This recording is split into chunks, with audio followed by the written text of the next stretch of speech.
أعوذ بالله من الشيطان الرجيم. بسم الله الرحمن الرحيم. يا أيها الناس اتقوا ربكم الذي خلقكم من نفس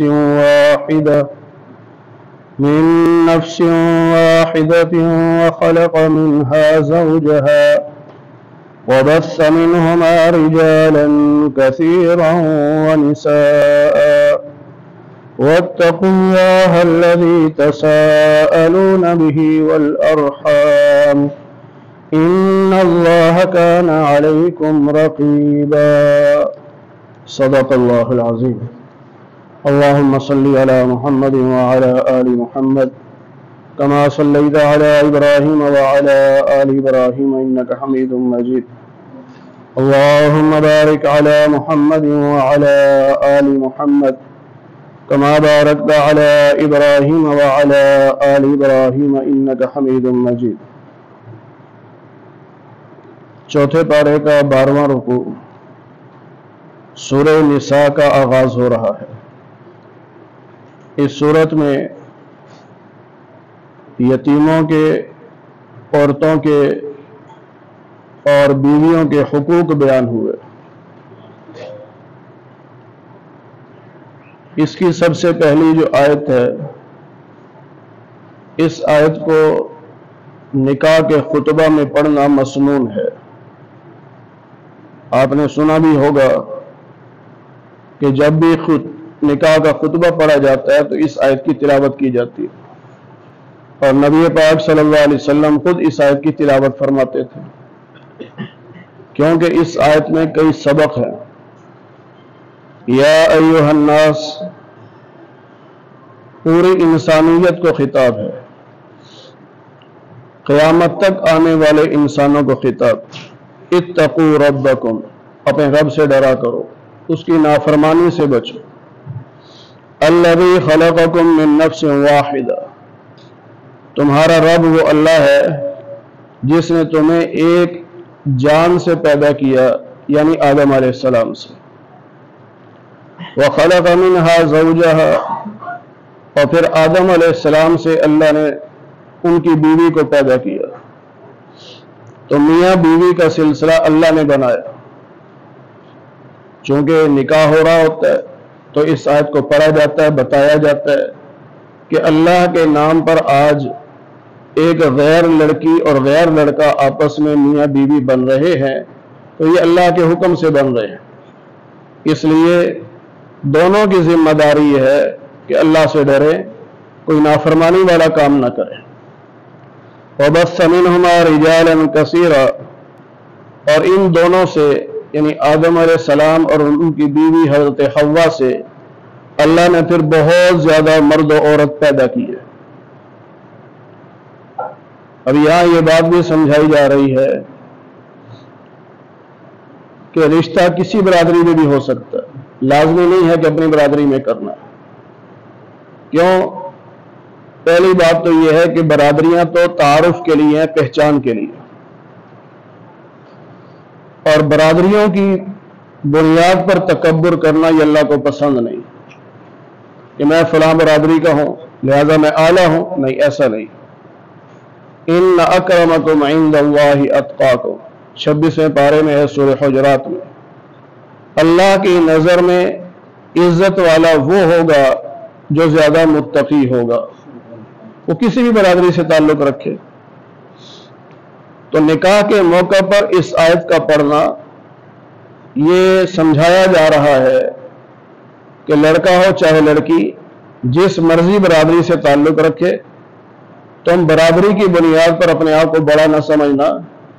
اوپر چلتے جاؤ گے تو آخر تمہارے ماں باپ تو ایک ہی ہے نا. چاہے کوئی لڑکا ہو اس کا سلسلہ اوپر لے جائیں تو ماں باپ کون ہے؟ آدم علیہ السلام، حضرت حوا. تو لڑکی کے ماں باپ بھی وہی ہیں، تو فرق کیا ہوا تم؟ اس لیے برادری کی بنیاد پر شادی کرنا یہ ضروری نہیں. اصل دینداری ہے.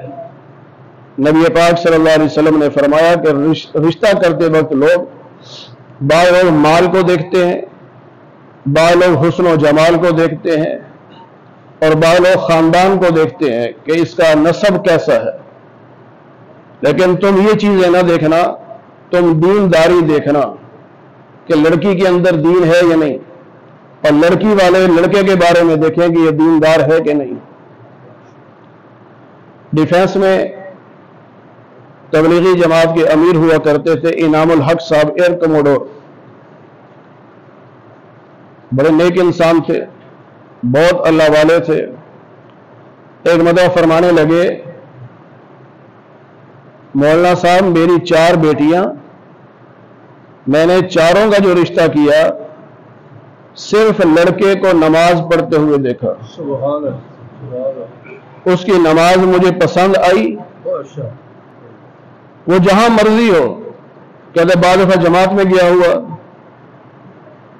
کسی اور علاقے میں ہوں، لیکن وہاں کوئی لڑکا مجھے پسند آ کے کہ نماز بہت اچھی پڑھ رہا ہے، تو میں نے بلا کے پوچھا بیٹا شادی شدہ ہو؟ انہوں نے کہا نہیں، تو میں نے کہا میری بیٹی قبول کر لو۔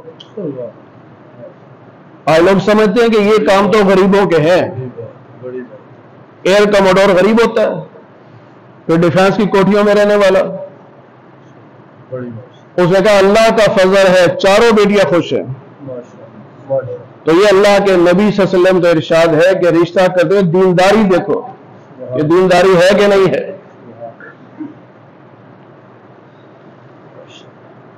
واتقوا اللہ الذی تساءلون بہ، اس اللہ سے ڈرو جس کے نام پہ تم سوال کرتے ہو۔ فقیر مانگنے والا کس کا نام لیتا ہے؟ کہتا ہے اللہ کے نام پہ دے دے۔ اور اگر ہمارا کسی نے حق مارا ہو تو ہم کیا کہتے ہیں؟ اللہ کا واسطہ یار کچھ خوف خدا کر، میری چیز واپس کر دے۔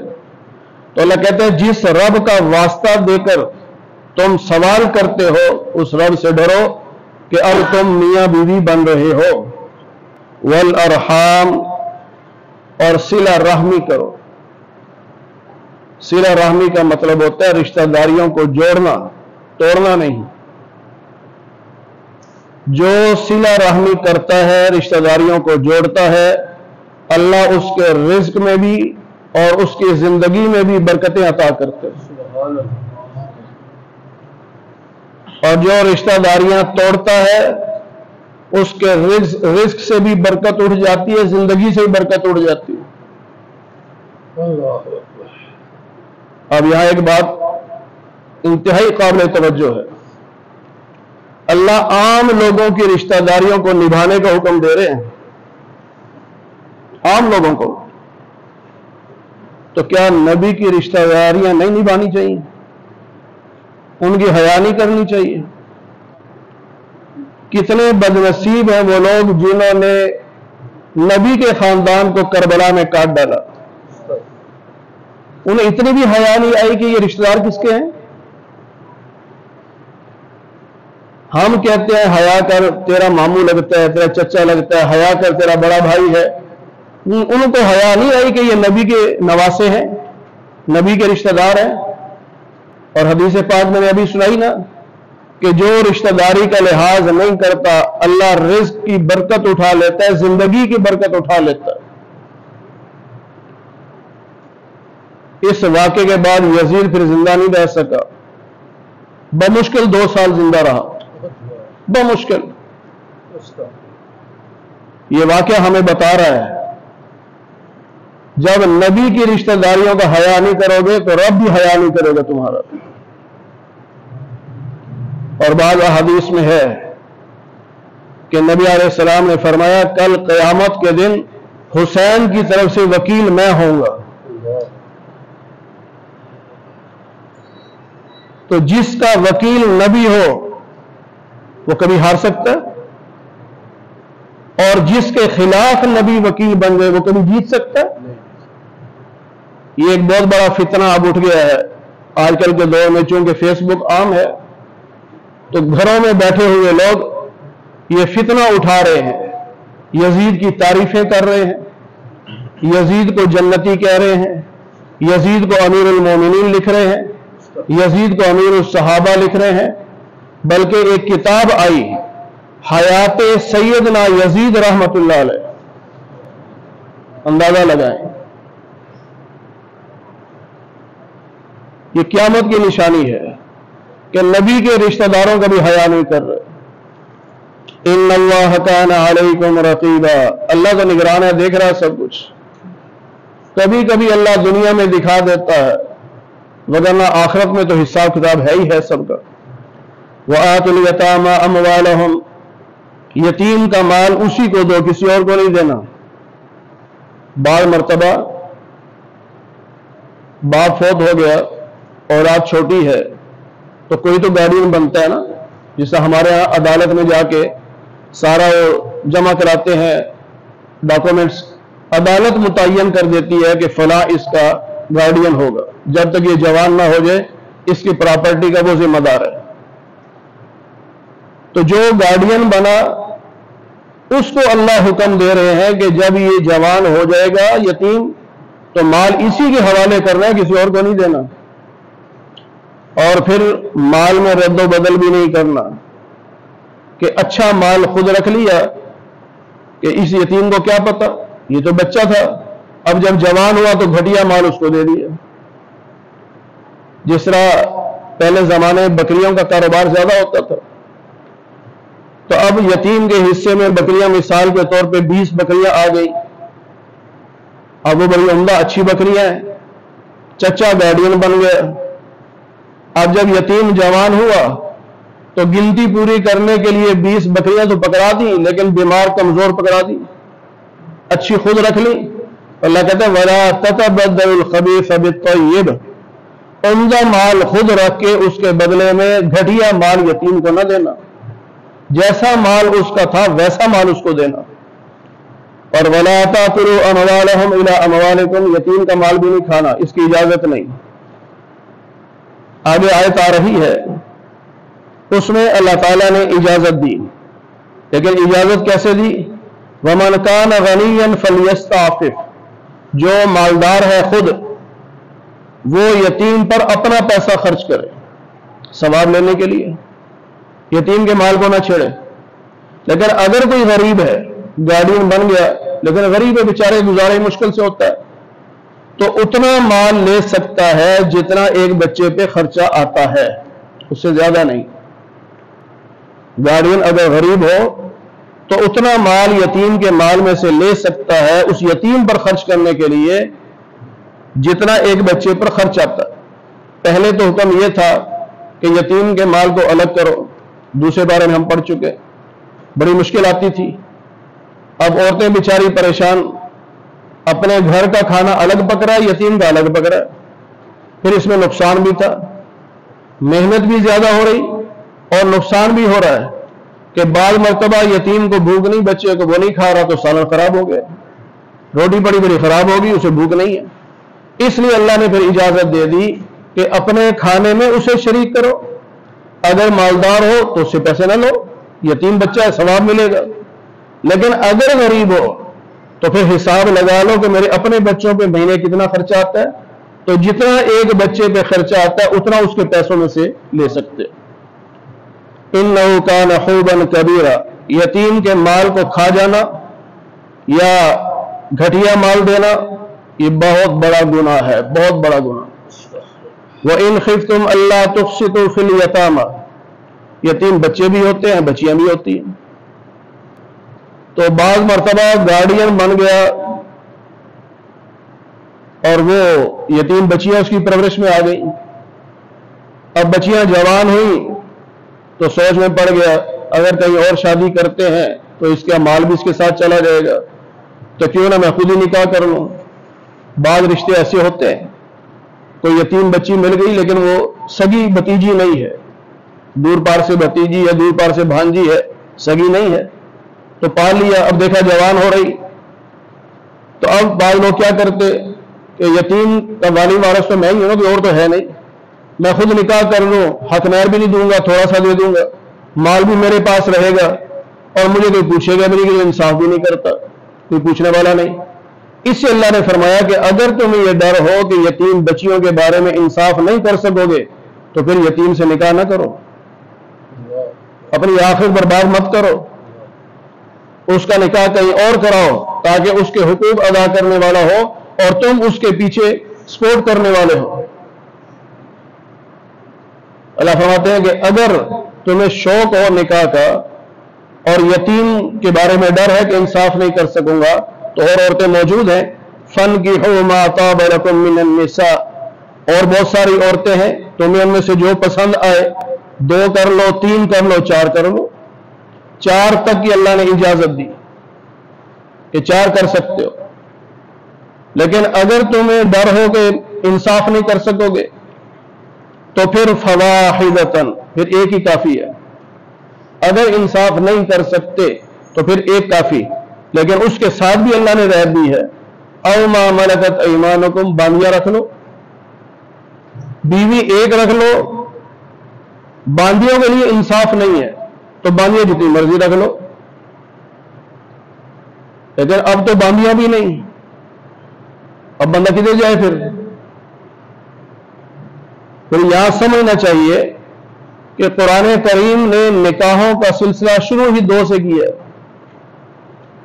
اللہ کیا حکم دے رہے ہیں؟ نکاح کرو من النساء، عورتوں سے، مثنا، 2 عورتیں کرو، 2 بیویاں، 3 کرو، 4 کرو۔ ایک کا تو آخر میں ذکر کیا اللہ نے کہ اگر تم نہیں انصاف کر سکتے تو پھر جا کے چلو ایک پہ گزارا کرو۔ بخاری شریف میں حضرت عبداللہ بن عباس رضی اللہ عنہ کا قول موجود ہے، بخاری شریف موجود ہے کہ تم میں بہترین انسان وہ ہے جس کی بیویاں زیادہ ہوں۔ بہترین انسان وہ ہے جس کی بیویاں زیادہ ہوں۔ تمام صحابہ کی آپ زندگی پڑھ کے دیکھ لیں، چند صحابہ ملیں گے جو آپ انگلیوں پہ گن سکتے ہیں جن کی ایک تھی، ورنہ 3 4 سب کی تھی۔ یہ معاشرے سے گند ختم کرنے کا ذریعہ ہے، اور ایسا ہوتا ہے کہ بعض مرتبہ انسان مجبور ہو جاتا ہے، بیوی بیمار ہو گئی یا کوئی اور پریشانی ہو گئی، اب وہ کہاں جائے؟ اس لیے اللہ نے 4 کی اجازت دی ہے۔ اب مثال کے طور پہ حضرت حکیم الامت مولانا اشرف تھانوی رحمۃ اللہ لکھا ہے، اللہ نے عورت کی بجائے مرد کو طاقت زیادہ دی ہے، جسمانی قوت اس کے اندر زیادہ ہے۔ اب مثال کے طور پہ بچہ پیدا ہوا، اب ہو سکتا ہے کہ 40 دن لگ جائیں اس کو پاک ہوتے ہوئے، تو مرد 40 دن تو برداشت نہیں کر سکتا، یہ کہاں جائے پھر؟ اس لیے رب نے اس کو حکم دیا ہے کہ 2 ہو جائیں، 3 ہو جائیں، 4 ہو جائیں۔ اب ایک جملہ آپ اچھی طرح سمجھ لیں اور اپنے گھروں میں سمجھائیں۔ عورتیں کیا کہتی ہیں؟ اللہ نے مردوں کو 4 کی اجازت دے کے ہم پہ ظلم کیا۔ یہ اکثر لوگ عورتیں کہتی ہیں اللہ نے 4 کی اجازت دے دی، اجازت نہیں دی۔ یہ جملہ سمجھیں، اسلام سے پہلے کوئی قید نہیں تھی، لوگ 100 بیویاں بھی رکھتے تھے۔ بعض صحابہ ایسے تھے جن کی 20، کسی کی 30 اسلام سے پہلے رکھی تھی بیویاں، کوئی قید نہیں تھی، جتنی مرضی رکھو۔ لیکن اسلام آیا، اللہ نے عورتوں پر احسان کیا کہ مرد کو 4 پہ پابند کر دیا، اس سے آگے نہیں جا سکتے، تو یہ تو رب نے عورتوں پر احسان کیا ہے۔ عورتیں سمجھتی ہم پہ ظلم ہوا ہے، ظلم نہیں ہوا۔ اگر پہلے والا ضابطہ ہوتا تو 100 کر، تم کیا کر لیتی؟ شکر نہیں کرتی کہ اسلام نے مرد کو 4 پر پابند کر دیا، اس سے آگے نہیں جا سکتے، یہ تو عورتوں پر احسان ہے۔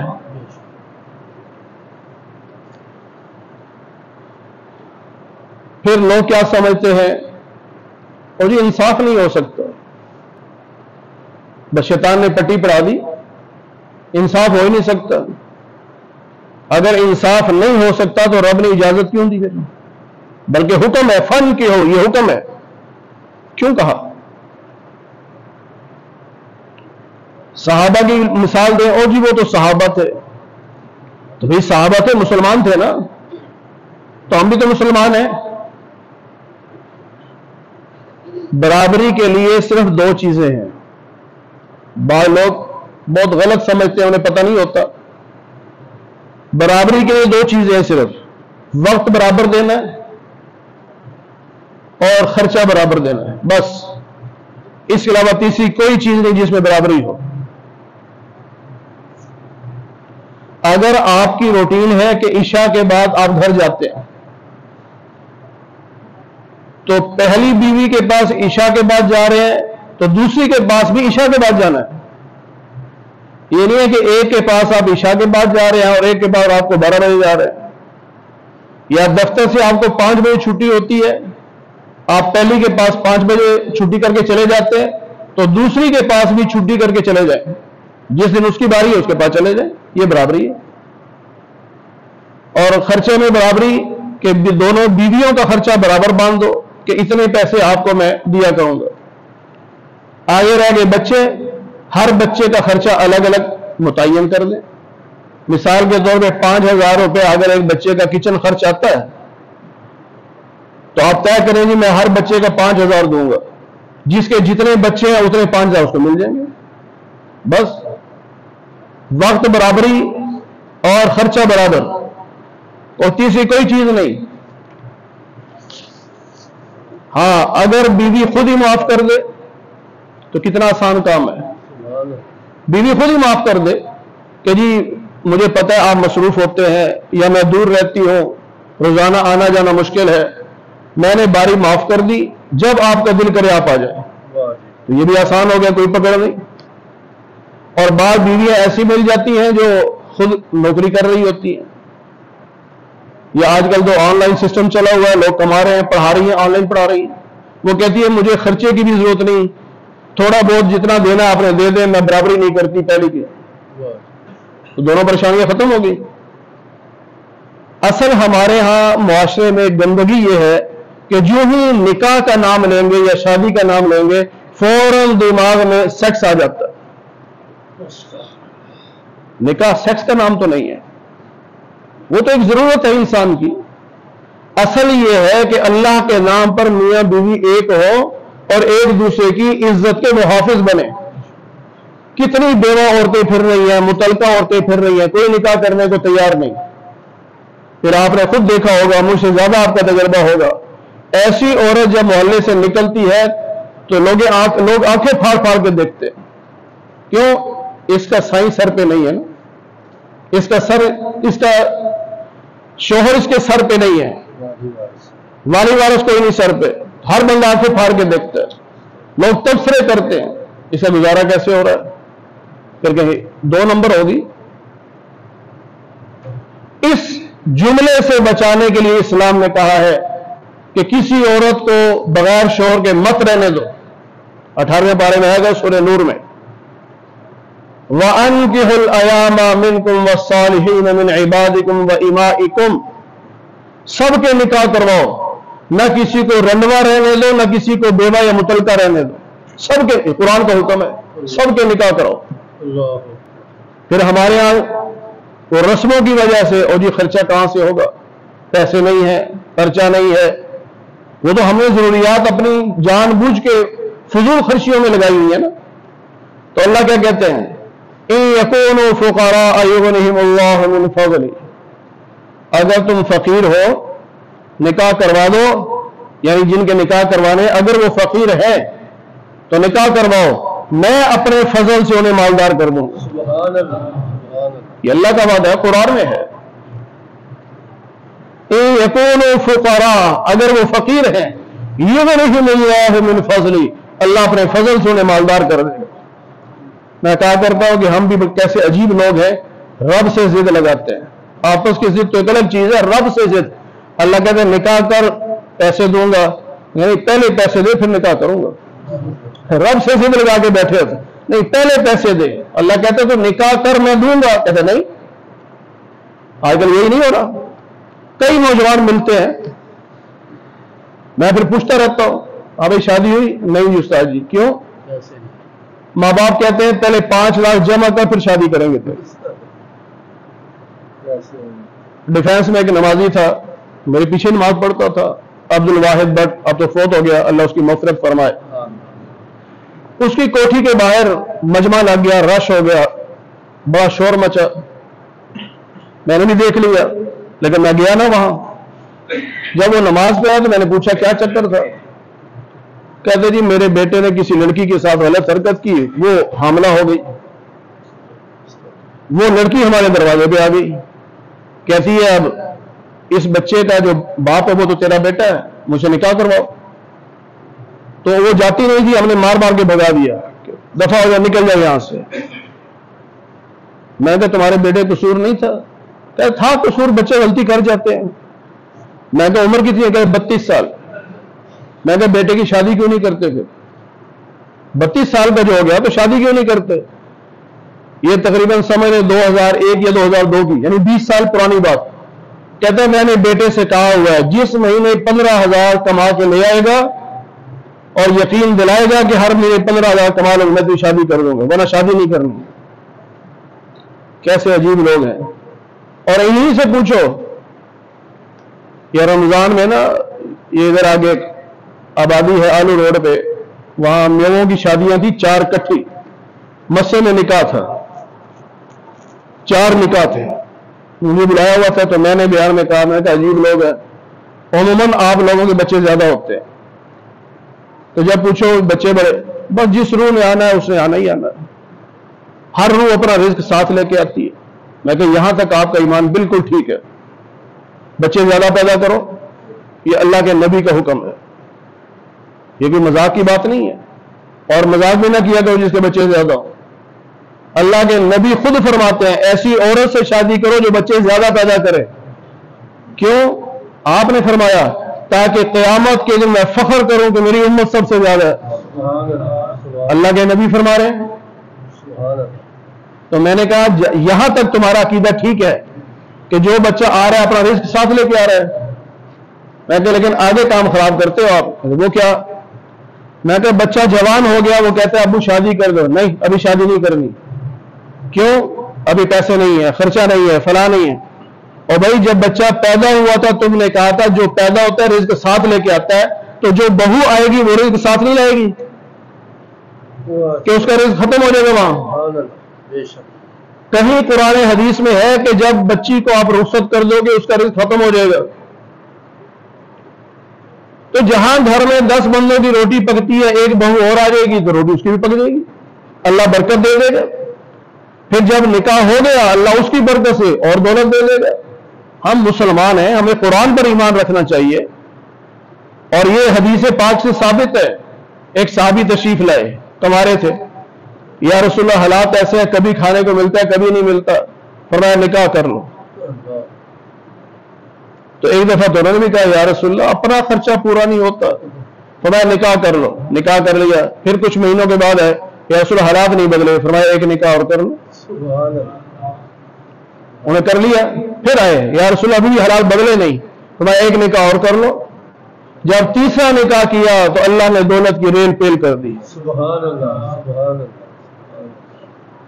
حالانکہ ہمارے معاشرے میں لوگ کہتے ہیں رزق عورت کی برکت سے آتا ہے، کہتے ہیں نا سارے رزق عورت کی وجہ سے آتا ہے، تو جب رزق عورت کی وجہ سے آتا ہے تو پھر زیادہ عورتیں لے آؤ نا، رزق زیادہ آئے۔ سبحان اللہ۔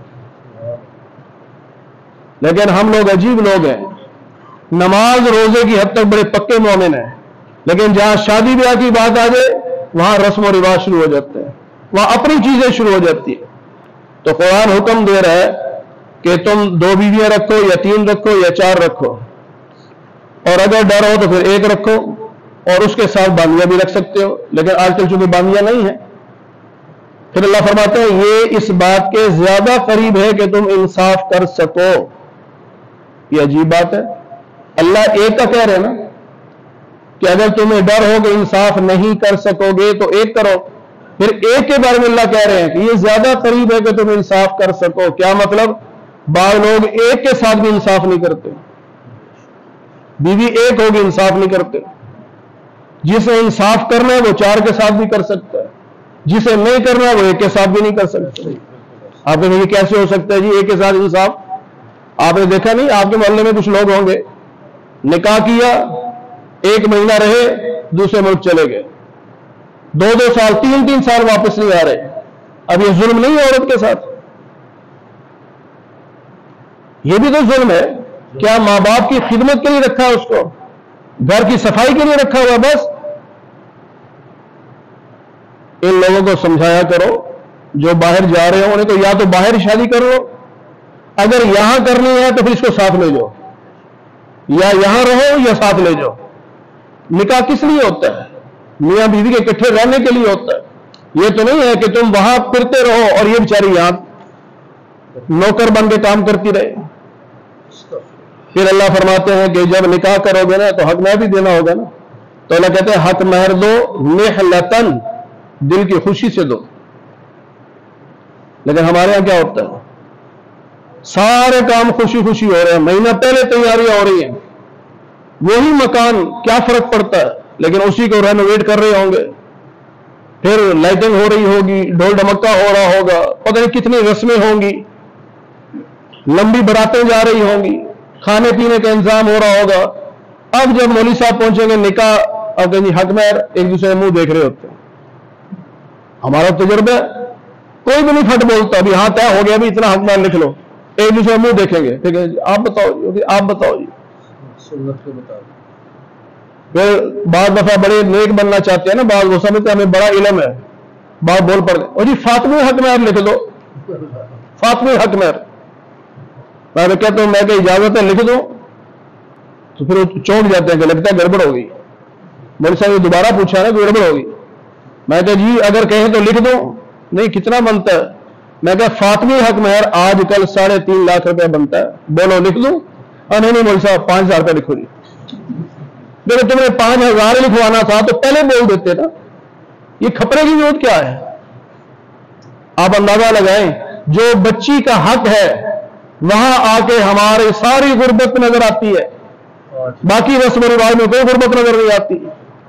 وہ عورت کیا سمجھے گی، اپنی سہیلیوں کو کیا بتائے گی میرا حق مہر کتنا ہے؟ 5,000 5,000 لوگ ناشتے میں اڑا دیتے ہیں۔ دل کی خوشی کے ساتھ حق مہر دو، جتنا لڑکے کی حیثیت ہو اس کے مطابق طے کرنا چاہیے، اور جتنا لڑکی کے خاندان میں عام روٹین میں چل رہا ہو، جس کو حق مہر مثلی کہا جاتا ہے، مہر مثلی، کہ اس کے خاندان میں کیا چل رہا ہے، تو اللہ کیا کہہ رہے ہیں؟ دل کی خوشی کے ساتھ دو۔ اچھا کئی عجیب لوگ ہیں، ہلکا سا کان میں کہتے ہیں مولوی صاحب 4 لاکھ ہے پہ حق مہر لکھو، 10,000 معجل اور 4 لاکھ غیر معجل دے لوگے بعد میں؟ مولوی صاحب معاف کرا لینا، یہ تو شریکوں کو دکھانے کے لیے لکھوا رہے ہیں۔ عجیب لوگ ہو۔ اب لڑکا یہاں جب 4 لاکھ پڑھ رہا ہے اور سن رہا ہے تو پہلے ہی اس کا ذہن بنتا جا رہا ہے رات کو جا کے معافی مانگنی ہے کہ 4 لاکھ تو معاف کر پہلے،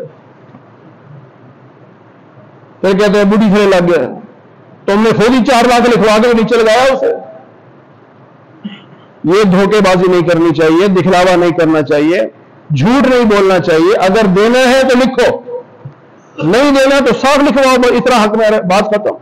پھر اس میں اللہ تعالیٰ فرما رہے ہیں کہ اگر بیوی تمہیں حق مہر واپس کر دے، یہ اس کا حق ہے نا، وہ چاہے تو لے لے، چاہے تمہیں معاف کر دے، چاہے تو اس میں سے کچھ رکھ لے کچھ معاف کر دے، اس کا حق ہے۔ اب لوگ شرماتے ہیں جو واپس کر رہی ہے جی میں تو نہیں لیتا۔ اللہ کہتا ہے اگر وہ واپس کرتی ہے تو فَكُلُوهُ هَنِيئًا مَرِيئًا، اب وہ پیسہ لے کر مزے سے کھاؤ، یہ حرام نہیں ہے تم پر، یہ حلال ہے، مزے سے کھاؤ اس کو۔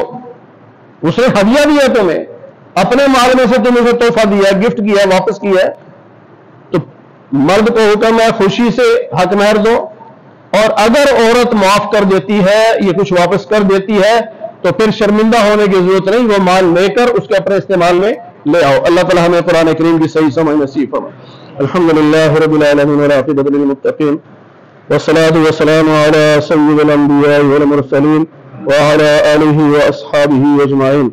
اے اللہ ہم سب کے صغیرہ کبیرہ گناہوں کو معاف فرما، اے اللہ درس قرآن کو اپنی بارگاہ میں قبول فرما، اے اللہ بیماروں کو صحت کاملہ نصیب فرما، بے روزگاروں کو حلال رزق نصیب فرما، حرام کے لقمے سے ہماری حفاظت فرما، اے اللہ جتنے مسلمان دنیا سے جا چکے سب کی مغفرت فرما دے، اے اللہ سب کو جنت الفردوس میں اعلیٰ مقام نصیب فرما دے، اے اللہ جو والدین اپنے بچوں کی تعلیم، صحت، کاروبار یا رشتوں کے بارے میں پریشان ہیں، اے اللہ اپنے غیبی خزانے سے ان کی مدد فرما، اے اللہ اپنے غیبی خزانے سے ان کی مدد فرما، اے اللہ جس طرح آج ہم آپ کے گھر میں آپ کے قرآن کے نام پر اکٹھے ہیں، اے اللہ ہم سب کو جنت میں بھی اکٹھا فرما دے، اے اللہ محض اپنے فضل و کرم سے حضور نبی پاک صلی اللہ علیہ وسلم کے صدقے سے ہماری دعاؤں کو قبول فرما لے۔